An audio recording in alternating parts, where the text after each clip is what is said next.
ప్రభు అయిన యేసుక్రీస్తు నామములో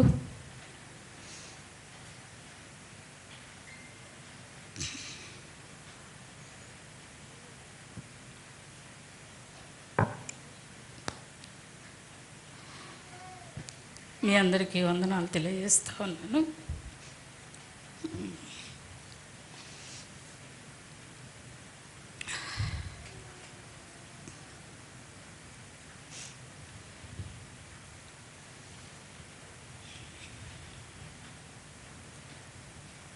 సేవకునికి సమస్య వచ్చినప్పుడు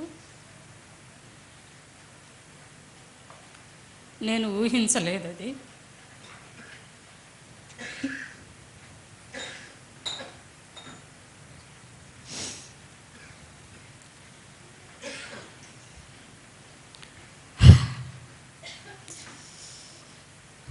గ్యాస్ ట్రబుల్ వల్లే అది లే అన్నట్టుగా నేనున్నాను.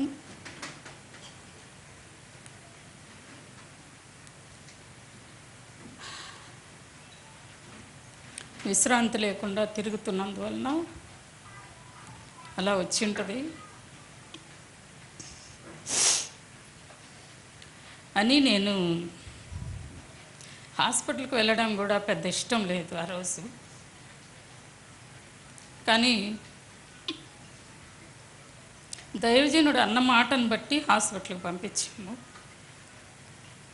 అయితే నేను ఈ సమస్య దేవుడు అనుమతించిన తర్వాత దేవుడు చేసిన అద్భుతమైన కార్యాలని నేను మీతో పంచుకోవాలని ఇష్టపడతా ఉన్నాను.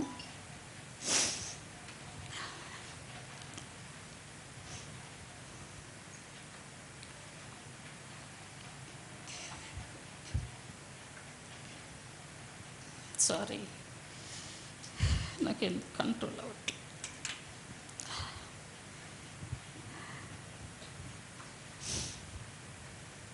దేవుడే చొరవ తీసుకొని మరి ఫోర్స్ఫుల్గా నెట్టుకొని తీసుకెళ్ళినట్టుగా ఆ రోజు నేను గమనించాను. దేవుడు కాపాడే విధానం ఎంతో స్పష్టంగా నేను దైవజనుని విషయంలో చూశాను. పరిస్థితుల్ని సమకూర్చిన దేవుడు ఆ రోజు 10:30 బాగా ఇబ్బంది పడతా ఉన్నాడు. పగల నుండే ఇబ్బంది పడుతున్నారు.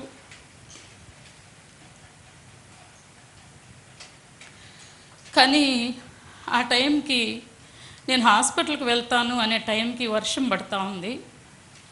మరి మనకేం వాహనం లేదు. ఒక చెల్లికి ఫోన్ చేశాను, అమ్మ కారు పంపించు.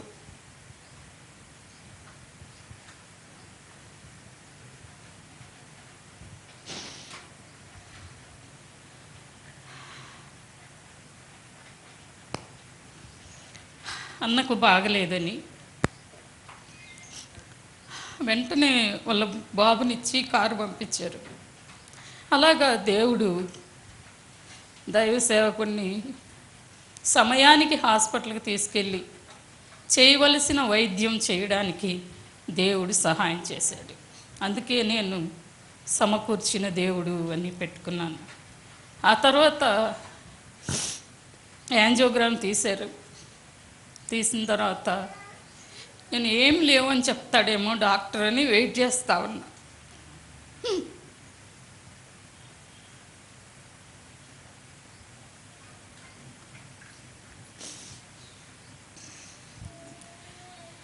అయితే డాక్టర్ గారు పిలిచి మల్టిపుల్ ఉన్నాయమ్మా, చాలా ఉన్నాయి, 6 దాకా ఉన్నాయి, ఖచ్చితంగా బైపాస్ చేయాలా అన్నారు. అసలు బైపాస్ అంటే ఏంటో తెలియదు, ఆ శ్రమ ఏంటో తెలియదు అసలు. ఇప్పుడు అర్థమవుతూ ఉంది అది ఎంత కష్టమైందో. అయితే ఆ దినాల్లో నాకేం భయం రాలేదు. ఈరోజు ఏడ్చినట్టుగా నేను ఆ రోజు ఏడవలేదు. నాకెందుకో మనసులో చాలా ధైర్యంగా ఉన్నాను. నేను ఏడిస్తే ఆయన ఇంకా కృంగిపోతాడని నేను చాలా ధైర్యంగా ఉన్నాను. కానీ ఆపరేషన్ ముందు రోజు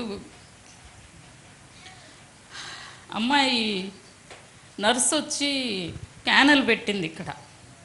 అది సరిగ్గా పెట్టకపోవడం వలన బాగా రక్తం కారింది, ఆ బెడ్ అంతా తడిచింది. అప్పుడు నాకు చాలా దుఃఖం వేసింది. ఇలాగా బైపాస్ అప్పుడు ఇంకా నేను అస్సలు కంట్రోల్ అవ్వలేకపోయా. ఆ రోజు బైపాస్ అప్పుడు ఇంకెంత రక్తం కారుతుందో, ఎంత శ్రమ ఉంటుందో కదా. ఆయనకు తెలియదు బైపాస్ అంత కష్టమని. చాలా ఫ్రీగా సంతోషంగా ఉన్నాడు ఆయన. అది చూసి నాకు చాలా బాధేసింది. ఆ తర్వాత ఆపరేషన్ విషయంలో ఆపరేషన్ ఖచ్చితంగా చేయాలి అని చెప్పినప్పుడు ఒంగోలులో చేయించడం అస్సలు ఇష్టం లేదు. ఖచ్చితంగా విజయవాడ కానీ, హైదరాబాద్ కానీ, చెన్నై కానీ తీసుకెళ్ళాలని అనుకున్నాము. అన్ని చోట్ల సెకండ్ ఒపీనియన్ అని చాలా చోట్ల ఎంక్వైరీ చేయించాం.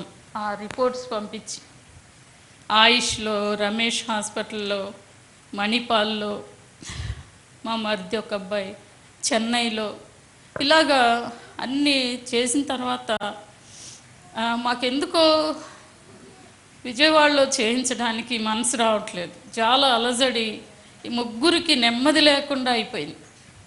ఆ తర్వాత అశోక్ వచ్చి మాట్లాడి, అక్క దూరం వెళ్తే ఇబ్బంది పడతాం, మనం దగ్గరలో మనకు తెలిసిన వాళ్ళు ఉన్నారు, తెలిసిన డాక్టర్, ఆయన మంచోడని వింటున్నాం, ఇక్కడ చేపిద్దాం అన్న తర్వాత మేము ముగ్గురం ప్రార్థన చేసాం. అన్న, నేను, శ్యామ్ కలిసి ప్రార్థన చేసాం. ప్రభువా, ఎక్కడ ఆపరేషన్ చేయించాలి, ఎక్కడ చేయడం మీ చిత్తము అని ప్రార్థన చేసినప్పుడు ముగ్గురికి నెమ్మది వచ్చింది, ఒంగోలులోనే చేపిద్దాము అని. ఆ తర్వాత దేవుడు ఒంగోలులో చేయించడానికి తీర్మానం చేసుకున్నాం. కాబట్టి తీర్మానానికి దేవుడు సహాయం చేశాడు.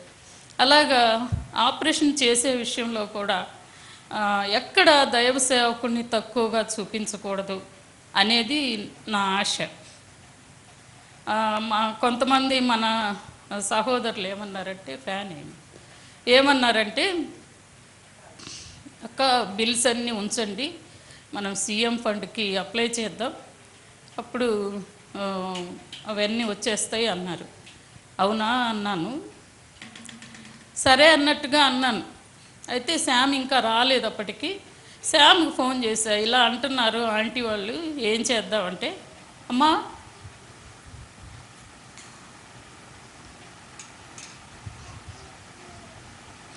మన దగ్గర డబ్బులు లేవా అన్నాడు. అంటే ఉన్నాయి శ్యామ్ అని చెప్పాను. అట్లయితే అవేమొద్దు, సీఎం ఫండ్ వద్దు, ఎవరిని అడగొద్దు. మనం, నాకు అడగాలని లేదు, అసలు ఎవరికి చెప్పాలని కూడా లేదు, ఇంత ఖర్చు అవుతుంది ఇంట్లో అని చెప్పడం ఇష్టం లేదు, ఎవరికి చెప్పలేదు. అయితే ప్రార్థన చేసి క్యాష్తోనే చేయించాలి, ఏ ప్రొవిజన్స్ గవర్నమెంట్ ఇచ్చే ఏవి వద్దు అనుకున్నానే. అనుకొని సేవకుణ్ణి ఘనంగా చూపించాలి అనేది నా ఆశ.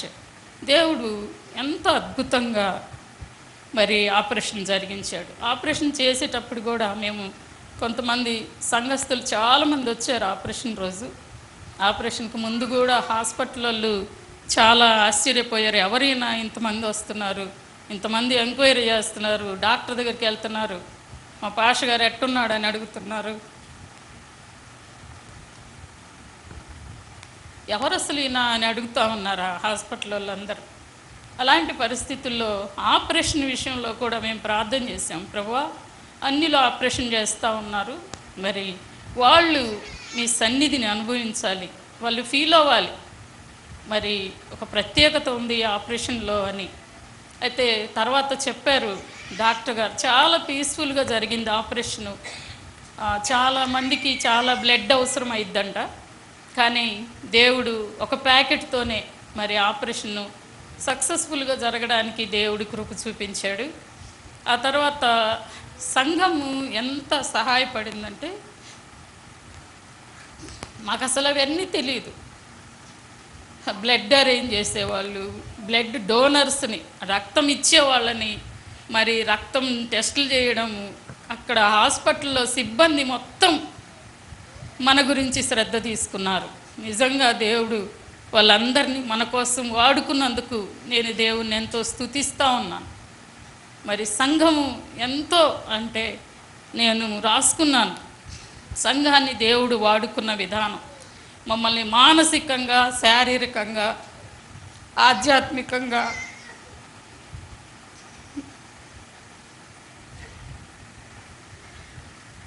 ఆర్థికంగా కూడా చాలా బలపరిచింది సంఘం.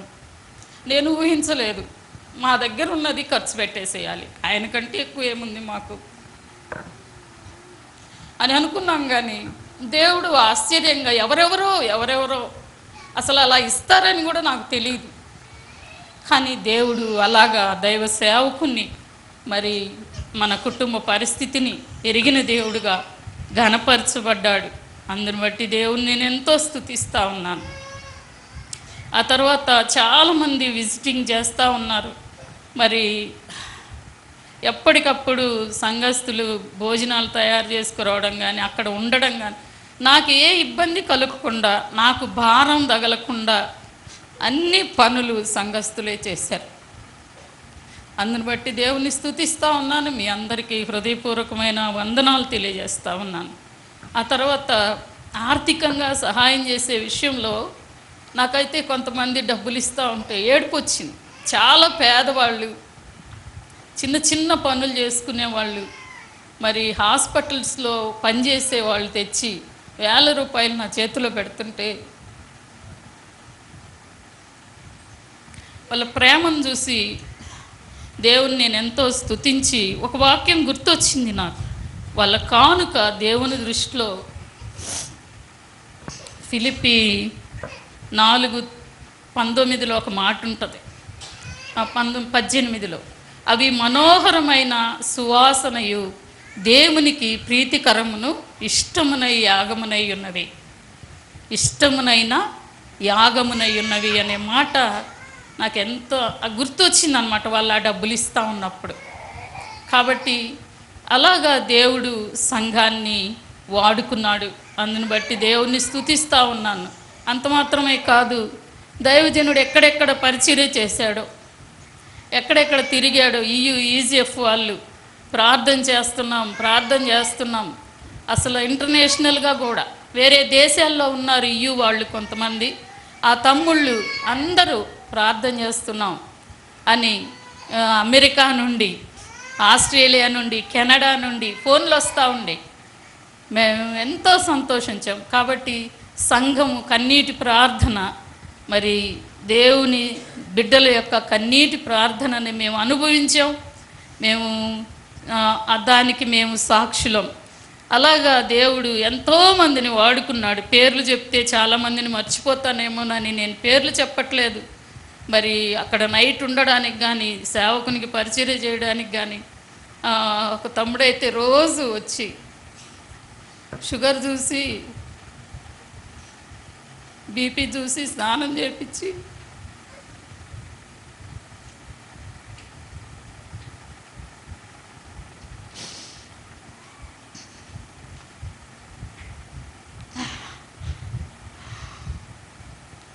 ఆ గాయాలన్నీ కట్టి వెళ్ళేవాడు. అలాగా ఎంతోమంది, అందరూ సంఘం అంతా ప్రార్థించని వ్యక్తి లేడు, సహాయం చేయని వ్యక్తులు లేరు. అలాగా ఎవరి శక్తి మేరకు వాళ్ళు సహాయపడ్డారు. మరి అంత మాత్రమే కాదు, ఎంతో ప్రార్థన చేశారు, ఉపవాసాలు ఉండి ప్రార్థన చేశారు. కొంతమంది మరి కొన్ని గ్రూప్స్ వాళ్ళు అయితే పరిశీలన చేసుకుంటూ, నా వలన అన్నకి ఇలా జరిగిందేమో, నా వలన ఇలా జరిగిందేమో అని ఎంతోమంది అలాగ కూడా ప్రార్థన చేసుకొని దేవుణ్ణి అడిగి దేవుని యొక్క సేవకుని క్షేమం కొరకు ప్రార్థన చేశారు. దీని అంతటిని బట్టి దేవుణ్ణి ఎంతో స్తుతిస్తూ ఉన్నాను. ఇది చాలా సమస్యలకి ఒక పరిష్కారం లాగా దేవుడు ఈ సమస్యను అనుమతించడం ద్వారా ఎన్నో ఆశీర్వాదాలు, దీవెనలు సంఘంగాను, వ్యక్తిగతంగాను, కుటుంబంగాను దేవుడు అనుగ్రహించాడు. ఒక కీడు వెనక మేలు దాగి ఉంటుందనేది ఎంతోగా నేను చూశాను అన్నమాట. నేను చెప్పలేను. నేను ఎన్నో విషయాలు ప్రార్థించగా ఆ ప్రార్థనలన్నిటికీ జవాబుగా దేవుడు దీన్ని అనుమతించాడు. దాన్ని బట్టి నేను దేవుని స్తుతిస్తూ ఉన్నాను. మీ అందరిని బట్టి కూడా దేవునికి వందనాలు చెల్లించి, మరి మీకు మా కుటుంబం తరఫున కృతజ్ఞతలు తెలియజేస్తూ ఉన్నాను. Thank you.